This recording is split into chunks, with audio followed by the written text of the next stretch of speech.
You are listening to Abnormal Spaces. I'm Donnie. I'm Ryan. In this podcast, we discuss conceptual realities, the researchers, authors, and explorers who describe and define them, as well as our personal experiences in these abnormal spaces.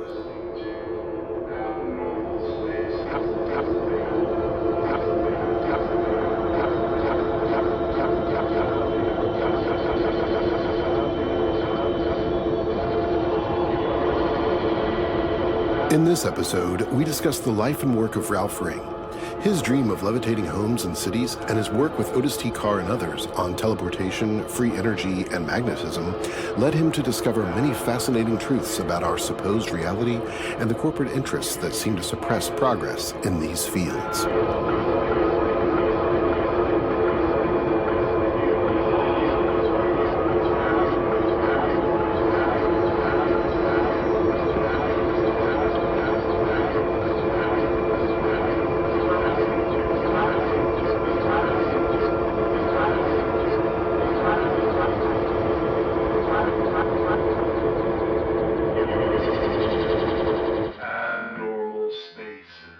I mean, not only can we not escape the abnormal spaces, but we tend to gravitate and feel more at home in the abnormal spaces. Me, anyway. I am an abnormal space, period. Like, Right. I don't have everything about me is just like, well, let's see what happens when I kick this rock for 3 days. I don't know, like, maybe something cool will happen there. Like, what's Ryan doing out there? Well, he's been fucking with this rock for 3 days. Yeah. Like, I don't know. We don't know what he's doing. Yeah. But has anything happened? I don't know. Yeah. I don't think so. Right. What's crazy, though, is that kicking of the rock 3 days could have changed something halfway across the world. Like, we don't know. Yeah. We don't know. Yeah, we don't know. Well, one thing... Segue. You know, one thing here at the abnormal spaces that we talk about frequently is energy, frequency, and vibration. And, Tesla said it, but it comes up a lot in a lot of different ways. And one of the new things that you and I have discussed is a gentleman named Ralph Ring and his experiments with levitation, teleportation, magnetics. A lot of what he had to say relates to many of our episodes. So it was only a matter of time before we discussed him. I found a lot of what he had to say really reassuring and really fascinating. And it seems like another voice saying, consciousness is it. That's all there is. You can do anything. The idea of you, it's funny when you get into consciousness, then you get into non-duality. And so that's where it gets hard to like describe and explain. But just to make it simple on myself, you can think it and it can be. Like, you can absolutely shape your reality and your destiny by getting your consciousness, I don't even want to say like separated from your body, but like if you understand that's where all the power is. It's not in the form, it's not in the physical realm, it's in the consciousness realm. Yeah, and like, I know we haven't even started, but for simplicity's sake, let's just say there's your brain and there's the mind. The brain is located within the sphere of the mind. So the mind is doing the thinking of the brain, okay? And we think that we are the brain. Right.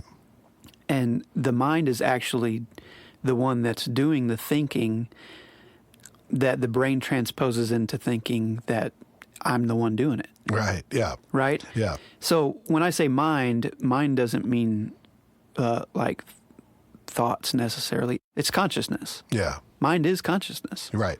Yeah, so yeah, I think like whenever we talk about all this shit, it's like, it's so confusing, like you just said, because you can't talk about it, but you can talk around it. Yeah. Barely. Right. And, a person that's not kind of, quote, versed in or like versed in this or like gone down the rabbit hole of it or whatever, they're going to be like, well, that doesn't make any sense. Right. Because you would obviously say that. I say that. I'm like, it doesn't make any sense. Yeah. But the brain is a program. Yeah. Your thoughts are a program, and they're not you, and they're not done by you. Right.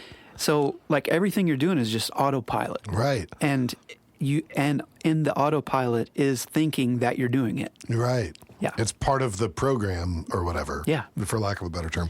Yeah, I thought Incredible. Ralph Ring, he put it really, really succinctly in that he referred to the brain as just the computer that runs the body. So the brain will facilitate the quote unquote involuntary functions, breathing, heart rate, etc. That's its function, is just to run the body. And so when you think, oh, the thoughts and the experiences and all the mind stuff is not actually part of the system of the body, then it's a lot easier to start to kind of separate those things. Yeah. And I thought that was a really good way of putting it. We both watched the same talk, the same lecture that Ralph Ring had given. We're guessing it was late 90s, early 2000s, but it was fascinating. It was absolutely fascinating. There were so many things that we have talked about previously that came up, and I really liked that. I also, we had talked on the Matilda McElroy episode about how this nurse in the late 40s had all of these kind of fringe quantum physics or fringe consciousness type theories. And we were like, how, that just doesn't seem right. Well, when you go and Ralph Ring's past, he was in the 60s doing a lot of these things, 60s and 70s, and then forward. He really got into it, I think, in the late 80s, early 90s. But even as far back as the 70s, he was, doing experiments and whatnot. And he was saying a lot of the same things.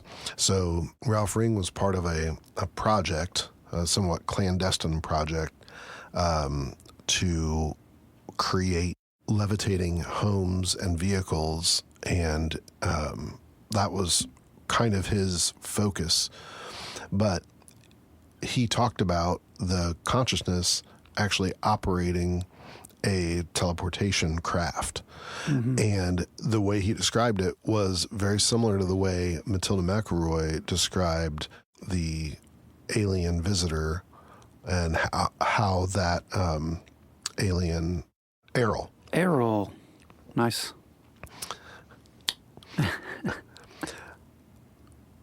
So the way he described the consciousness operating the spacecraft or the teleportation device, or whatever you want to call it, was similar to the way that Matilda McElroy described Errol operating the spacecraft that she had been in. So essentially, the consciousness just interfaces directly with the craft, and then that's what causes it to do the things that it does, to fly, to teleport, whatever. And so when I heard that, then I realized maybe it was more in the zeitgeist at the time, or maybe more people were talking about it than we thought. Now this was a good 10 to 20 years after Matilda McElroy's experience, but regardless, I still don't think that was common thought at the time. But yeah, so Ralph Ring describes this craft that had a crystal that was shaped really interestingly. If you looked at it from one angle, it looked like a square. You look at it from another angle, it looked almost like a sphere, and another angle looked like diamonds on either end. I think it was described as two ice cream cones with the open sides together. But regardless, so it was a crystal that was used as like a energy field.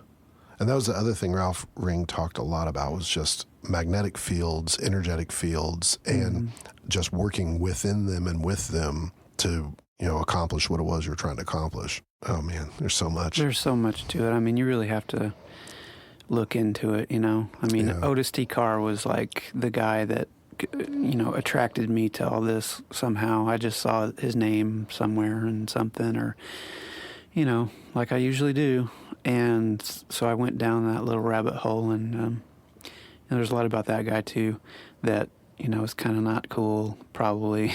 And but it's almost like a split story almost, and I haven't done enough like rabbit holing to draw an opinion yet. I mean, this is like fairly new to me, you know. So Yeah, same. you know, but listening to Ralph Ring, like he's like every dude from the 50s that you would imagine he would be. Yeah. He's done everything. He had, you know, he was in the military. He was a locksmith. He worked at like some government laboratories for doing magnetic shit. Yeah. I real quick, I thought that one laboratory that he worked for was really funny to me because they essentially didn't want him to actually find the answer because their funding was predicated on doing the tests and the experiments and whatnot. That was a big one. Yeah. And, you know, it's funny, too, because even in current academia, like, you need to publish papers, but there's always more research to do. You also need to get funding. So part of the publishing of papers where there's still questions to be asked is just to get more funding to keep asking questions. So, yeah, so he was a diver. So he had been in the Korean War. So that was, I think, 1956. I can't remember exactly when the Korean conflict, as we're supposed to call it. He was a gunner. He gets out, and no jobs for gunners. He had been trained in diving or whatever, skin diving, and then later scuba diving. So he was originally from California. So he goes back to California, does diving lessons and stuff, but also he was hired to do consulting work and reconnaissance type stuff as well. So he would, you know, go down like 200 meters or so without any kind of suit or anything, which is pretty impressive to me. I'm not a diver, but that sounds like a lot. But at any rate, the consulting gig took him away from his home and his family a lot. And his wife really wanted him to have more of a desk job or a lot less traveling and a lot less danger, because some of the gigs that he took were extremely dangerous.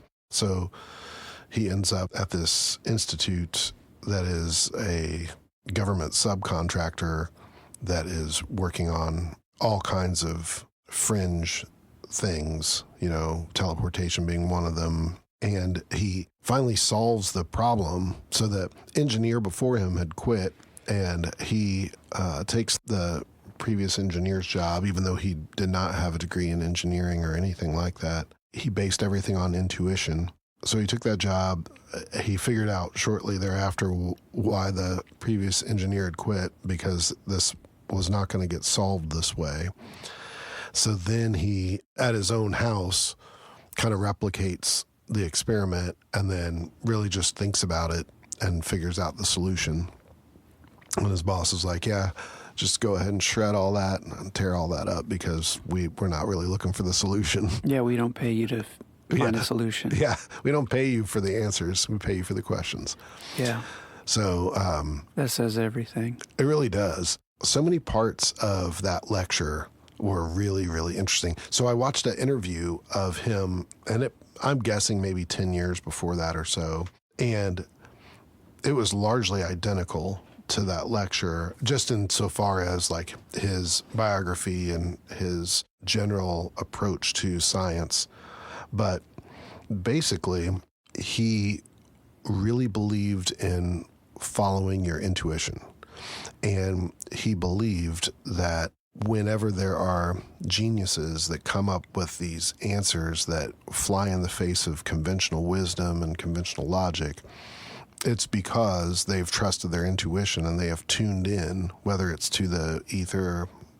You know, I listened to this Otis T. Carr interview from, I think, 1958, and he mentioned etheric knowledge and getting knowledge from the ether, which I thought was interesting. But anyway, so Ralph Ring completely relied on intuition to solve these problems and to come up with these theories. And so often they were correct, or they were, at least right enough, I guess.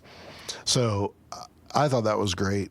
Both he and Otis T. Carr name dropped Nikola Tesla. And I think Tesla is a really good example of someone who is just like, I'm going to figure this out the way I think that it is, and everyone else be damned. Like all of these other theories, I'm going to do my own. Natural science. Natural science. That's what he said.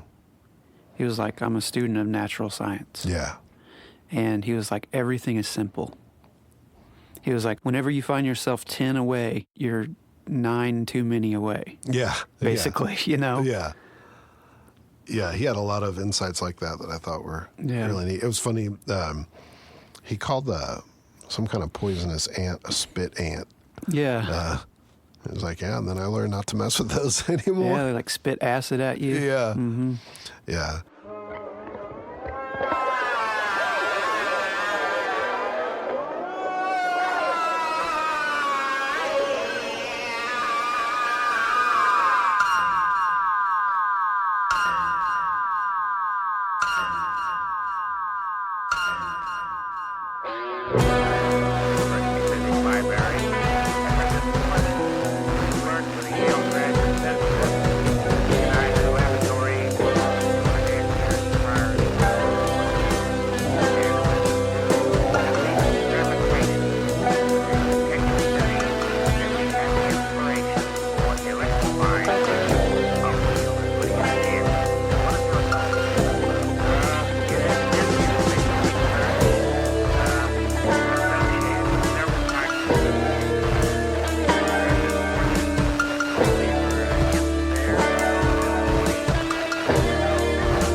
So he left that operation because, it wasn't going to get anywhere. He didn't like the idea of just sitting around pretending to work on problems and not actually solve them, even though he was getting paid good money to do it. Yeah. So he thought that was a waste of his time. He vented to some people and was introduced to another group of people that are like, no, we really want to solve these problems. Yeah. Before long, he was working at a remote location outside of Prescott, Arizona, where they had constructed a lab and began working with these rotating discs that were going to rotate counterclockwise. That was another thing I thought was interesting. So one would rotate clockwise, the other would counterclockwise. Mm-hmm. And that is the kind of the same function as we understand it of the Earth and its core. And that's one of the things that generates the magnetic field. Mm-hmm. And so I thought that was neat that, they were using that same principle to generate, a magnetic field. And they were going to use that to essentially teleport. But so many things happened in the creation of this vehicle. For example, the vehicles, I believe, are made, Otis T. Carr says they were made out of T6 aluminum. And I feel like Ralph Ring also said they were aluminum. But regardless, they got one to spin in a way and do its thing in a way that it transmuted the properties of the aluminum. And he said he touched it and it felt like Jell-O. The frequency. Yeah, it's the frequency. Because it shifted into a different physical makeup, I guess. Yeah, I think he said it was like 21 something kilohertz. It was above sound. Yeah. So they couldn't hear it, but they could feel the hum. Yeah. Yeah, anyway, so and then he started touching it, and he was like, it got progressively more wobbly. Yeah. And then I put my hand through it. Yeah. And everybody was freaked out, but he said that he wasn't freaked out because he knew Yeah. the properties of what was happening. He was like, yeah, this is resonant. Yeah. It was resonance. Yeah. Yeah. Well, that was another thing he kept referring to, when it resonates at a frequency that is, let's say, more of a jello-like substance than, a hard metal substance. Once all it has to do is match that resonance. And then when it does, then it becomes that, basically. Yeah, and that's Tesla. Yes. Yeah. Yeah. So apparently there were a lot of people, or a number of people in the 50s that were borrowing Tesla's work and words and using them to further their own careers without really understanding what it was Tesla was doing. Of course. Of course. So, there could always be that kind of thing. But as Ralph Ring described it, they were getting closer and closer to actually having a demonstrable version of this craft. And one of the most fascinating stories to me was when they took a trip it was about 10 miles away. Yeah. Otis T. Carr gets the group into the vessel. He says, well, first they were in like a field or something, like a farm field, not a magnetic field. They're like in a farm field or something. And the people that were 10 miles away, they used some kind of spectrographer, I don't know, some kind of device to like get an idea what the... I was interested in that. Yeah. He didn't go into that too much. No, I know. But in both of the Ralph Ring things I watched, he said the exact same things. So I believe that part to be true, or at least in Ralph Ring's, memory of it or whatever. It's Ralph Ring's truth. But so they go to this field and they like measure its like vibration and aura and whatnot, and the color was like an aquamarine color. Yeah. He doesn't tell the guys in the ship how or what. He just says, think of like an aquamarine type color. Yeah. And Ralph Ring had been a diver, and so he was very, very accustomed to all the blues and greens in the sea or whatever. And it sounded to me like the crystal actually started to become that color. Yeah. It's not even like they went to sleep. It was just like, basically... They were just sitting there. They were just sitting there. And Otis T. Carr was like, all right, we're done. Yeah. And they're like, what the fuck? Yeah, we did. Okay, I guess it's not going to go anywhere. Yeah. And so then he instructs them, because they're in disbelief. They're like, oh, I guess it didn't work. We didn't go anywhere, etc. So he instructs them to reach into their pockets and pull out what's in their pockets. And it's like twigs and grass and dirt and rocks and stuff from the field that they had gone to. Yeah. And that was not in their pockets before. And I'd like to point out, a lot of men in the late 50s and 60s, they wore slacks more than anything else, especially if they were, men of science. So it must have been really odd to be in these slacks and then to pull like dirt and rocks and stuff out of your pocket. But that's pretty genius, because the whole idea, and you and I have talked about this so many times, the whole idea, the whole concept of vibrating into another phase or, another plane of existence or whatever, since it operates outside of our understanding of time and space, then I can completely understand why those people did not think that they had gone anywhere, and why he had to do something to prove to them that they had. And, apparently they were just all struck. They were like, what happened? We can't believe this happened. And how ingrained like time and space is into our brains. Yeah. Because I think about it like, how I think and you think or whatever. I don't know how you think. Absolutely. But how I think about it, I'm just like, well, yeah, it's time and space aren't real. Right. I mean, and it's easy to say that. Yeah. If you take me out of time and space, then I can't remember. Right. right? Right. That's what memory is, Yes. right? You're right. That's why they didn't remember. Yes. So that's very interesting to me, that little piece, because it's like, well, yeah, I mean, like, it's so ingrained in there that you wouldn't remember, because it takes the idea of time and space, which is what your brain or your mind or your thoughts are, Right. that you can't pull them apart. Right. Yeah. Yeah. Well, and we contextualize so many things via time.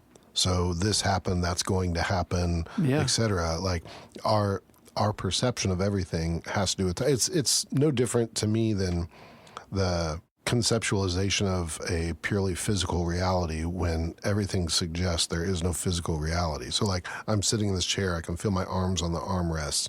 That's so very physical. Yeah. But Well, that's the story we tell. right. And that's how the brain computer recognizes and processes things. So the brain running this body, I mean, it's important for it to believe or to register this feeling of these arms on this armrest. Because, where the brain operates a physical person in a physical space. Well, one further. The brain is just electrical signals Right. And chemicals. and chemicals, but I mean, that's all that's really going on. Right, yeah. And then like there's this interpretation device in our brain that's like, oh, you're feeling the resistance of the arm of the chair. There's no physical space. Right. Yeah, which is basically what this is about as well. Yes. Yeah.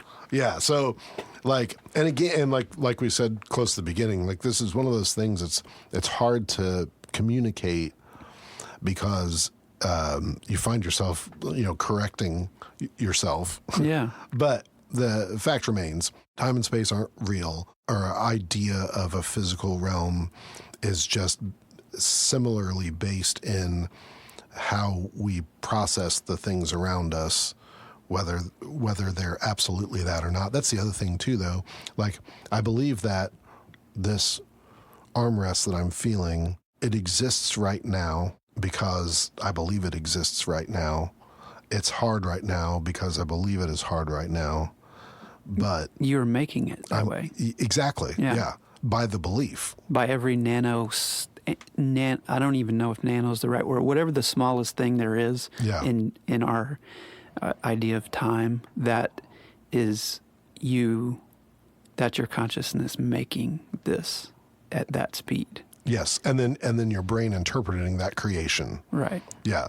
So that you can participate in a physical reality, because apparently that's what the consciousness wants to do.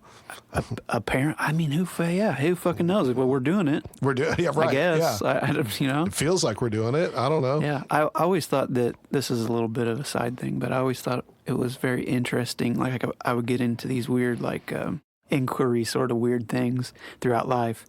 And I remember one that I still do sometimes. I'll notice my arm sitting on some fabric or whatever it's on. And sometimes I'll get in this weird frame of mind and I'll be like, so my hand feels the arm rest, the fabric. I can feel whatever. And I go through the things that it feels. But then I'm like, but then I can also direct my attention to my hand at the exact same time. So there's no split. Like the split, it seems like it's a hair. Yeah. But that's just in your imagination. And it's like those two feelings, what we call two feelings, is one sensation. Yeah. And that to me is like all of it. Yeah.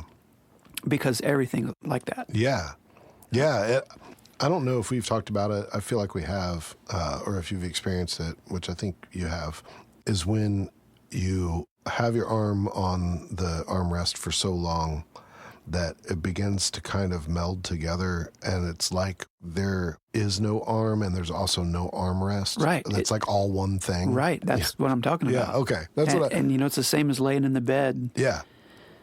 Or laying on the floor or whatever, and your mind gets into the state, your brain waves get into the state where, it's mind awake, body asleep. That is everything we've ever talked about. Yeah. As far as like going into a trance, going into a, astral projection state, any of it, it's all the same, and it happens every night. But you can practice this and you can do it all the time, Yeah. you know? And that's what I have this idea that, you know, a lot of things, you know, people that are in this state, it's kind of sort of like that. It's like there aren't any separate sensations, colors, sounds. It's all like one undulation or something. Yeah. I don't know. Well, it's kind of like they've mapped, you know, people on strong hallucinogens.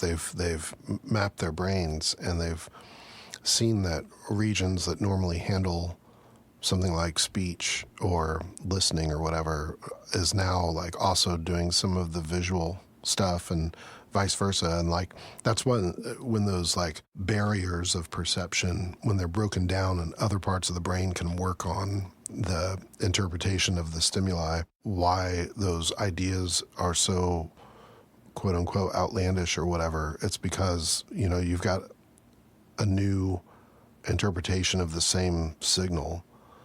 And I think it's that way for some of these geniuses. They're not looking at it the way that the average person looks at anything. They can see it and interpret it and intuit. They're bypassing the brain. Yes. Somehow. Yeah, exactly. It's like they're stepping away from it and being what they are pre-brain. Right. Or something. Yeah. No. I think that's exactly it. I think that they don't have the barriers. So, like I said, similar to like a LSD experience or something like that, those barriers aren't there to tell them no, first of all, but second of all, it isn't the same old processes interpreting the same old stimuli. Yeah. It's now different. Or maybe they can just ignore the barrier. Yeah. Or maybe they just know that all of that chatter isn't anything. Yeah. And it'll still maybe do it, but maybe they can just shift. Yeah. One behind. I like to think of it behind, you know? Yeah, yeah. Behind everything. Yeah. Yeah. Ralph Ring did say that before they went on their journey across the field 10 miles, that Otis Carr did instruct them to like empty their minds as much as they could. Yeah, and he said he said everything is energy. Yeah. And energy can't be created, it can't be destroyed, and we are energy. Like, we are this body, but we're also not. Right. Everything is and isn't at the same time. Yeah. So whichever side you take, that's what it is. Right. Yeah. Right. Yeah. It's like all the quantum physics, the superposition, the observer effect. You know, that a lot of the stuff in what both Ralph Ring said and Otis T. Carr said were essentially observer effect type things. Yeah. And I have no reason to not believe that. I've seen it. Yeah. Oh, I see it lots now, especially. Yeah. So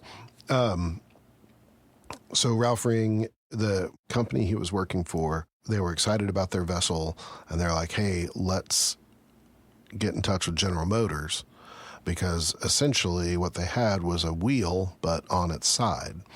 And so they're like, certainly General Motors is going to love this. They can, you know, now we won't need asphalt and everything else, and they can make vehicles. Oh, they'll love it. I know. And inventors. They very much did not like it. General Motors did not want them to ever produce that. Was it that meeting where, oh no, it was after that meeting, I think, that then the United States government contacted them and wanted all of their stuff destroyed. Cease and desist. Yeah. Because they said it would, quote, destroy the international banking system. Yeah. And what's interesting about that, and Ralph Ring alluded to it in his lecture, but it's not too dissimilar from what happened to Tesla when Tesla was like, hey guys, I've got to figure it out, free energy. And they're like, we don't like the word free. we make wires. Right, yeah. You know? We just bought stock in a bunch of copper. Right, for real. And so they squashed those dreams pretty quickly. And it's similar in that, again, we have a capitalist version of society right now. And in that version, you have to withhold information so that someone will pay for that information. Yeah. That's the way you make money, is by not only creating the lack, but then Filling the void. filling the void. Yeah. For real. I don't know. It's an ugly little machine that just churns. It is the whole world. It is our reality. Yeah. This is it. Right. It's stealing and then acting like you didn't steal. Right. And then it's no different to me than you would see it on like family style sitcoms or whatever, where someone would create a problem and then solve the problem so they would look like the hero or whatever. Yeah. And I very much feel it's that way with a lot of industries. Yeah. If you tell me that I can buy land and then the land's however much it is, and then I come up with the money and I pay you and I have my land. It's not my land. Right. Because then I'll be like, okay, well, I can do whatever I want on my land, right? No, you can't. Yeah. Because it's the government's land. Right. That's just so fucked up to me. is. And I'm not like a liberal or libertarian. Like, I'm not that kind of person. But the more time goes by, I'm like, well, God damn it. I don't like to put myself as a name of a thing, Yeah. Like, it's just like certain ideas are very obvious to me, Yeah. Right. Well, part of that too is, we were raised in the West. A lot of studies have shown that people raised in the East are much more communal. So they never think of anything as quote unquote my land. Right. Because they know, yeah, right. Yeah, it's the earth, Right. Absolutely. And I should have prefaced it with that, because that is obviously what I think first and foremost. I mean, it's just the land. It's not, none of it's ours. Right, yeah. But in the game of America Yes. and whatever, if those are the hoops that you have to jump through, well, then you have to jump through a lot more. Right. Well, and the hoops will always keep coming. It's always the hoops. Yeah. Yeah. Yeah. And you'll never jump through the last hoop. There is no last hoop. Right. There's no last hoop. And that's our programming. Right. And also, I think that these geniuses that have stumbled on this millions of times or however many times, what they need to learn is people don't want the things that they think that the geniuses think that the people want. Yeah. Because it's uncomfortable. Right.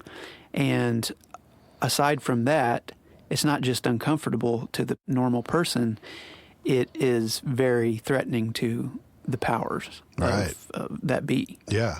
To all industries. Right.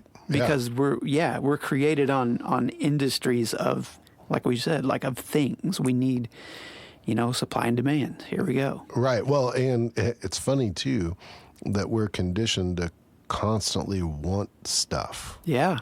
Just for stuff's sake. Yeah. Just because this new one is shinier. Because we don't have any choices. Right. One of our main forms of expression is acquiring things and purchasing things and being able to purchase and acquire things. Getting bored of them really fast. Yeah. And being like, oh, there's more. I do that shit all the time. I got tons of shit. We all do. I mean, we've literally been conditioned to participate that way in society. Yeah. And it's important because we have to buy the widgets so that there's a widget factory, so that there's a job for the people making the widgets. It's just it's silly. Right. And when there's free energy, then you take energy out of the equation. Right. That's like dropping 1,000 atomic bombs all at once. Into all the banking systems of everything. Yeah. And if you had homes that floated or, that levitated and vehicles that levitated, you could put them across the ocean. And teleported. And then you could teleport. And so think of all of the things other than the building of those homes and vehicles and whatnot, but all of the other industries that would disappear, Yeah. Asphalt companies, concrete companies, et cetera. Yeah. I don't know what they're built out of, but certain companies probably would still be in business and fine. Right, yeah. But the energy used to make all of that stuff, that would be free. Right. And that's a significant portion of the cost. Yeah. So, yeah. I don't know, man. That, and if you have free energy, no one can turn it off. Right. Where Ryan and I live, there is a real monopoly on utilities. And like even across the, North America, the rates that we pay are extreme. We happen to also live in a former test market, and I just wonder how much of that plays into that. But regardless, we pay these extreme amounts of in utilities. And if we don't, we have no utilities. They'll just turn off the electricity and the gas, and that's wild because we can't actually really live in modern society without those things. And there's no competition. There's only one company. Right. It's just a monopoly. Our state has allowed this to happen. Yeah. Because, regulations and whatnot, bribes and whatnot, or whatever. All of it. All of it. But at the end of the day, if we had free energy, they couldn't hold that over our heads. Right. And, one of the things that drives people to go work in jobs that they can't stand is to feed the monopolistic energy company. Well, yeah. And if they didn't have that power over us, we wouldn't be doing those things. Think about the unimaginable creativity and energy that would be released by our minds. Yeah. It's unimaginable, really. Right, yeah. And energy has always been free. It's right here. Even Ralph Ring said, you wave your hand. Yeah. He goes, if you wave your hand, you can power, I can't remember. New York City. New York City. Yeah. He goes, there's so much energy condensed into this, basically a cup of coffee. Yeah. It can power the United States. Well, and if you think about atomic weapons, yeah, I mean, you're splitting an atom. Right. That's the tiniest thing. Well, almost the tiniest thing, but it's got all of that huge energy potential. You split the atom, and then the other ones resonate, and they all split. They all split. Yeah, that's resonance. That's resonance. Right. So, and that is also just, I think it's a way for people who maybe don't get the esoteric part of this and don't get all of that to understand, oh yeah, I know they split an atom, and I know that released energy that resonated with the other atoms that split and released the energy in this, exponential compounding way that blew up an entire city. And that came from atoms.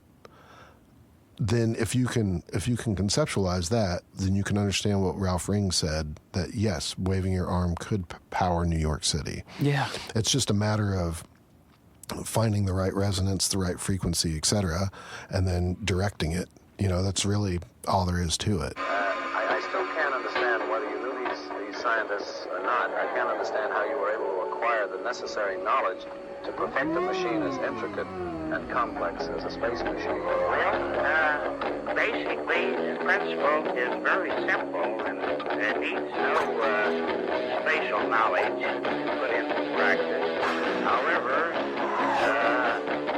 any 100 good books will give us all of the present knowledge on electricity, electromagnetism, gravity, and I think that we have explored thousands of those. The study was continuous up until a few months ago, when actual physical development has taken all of our time.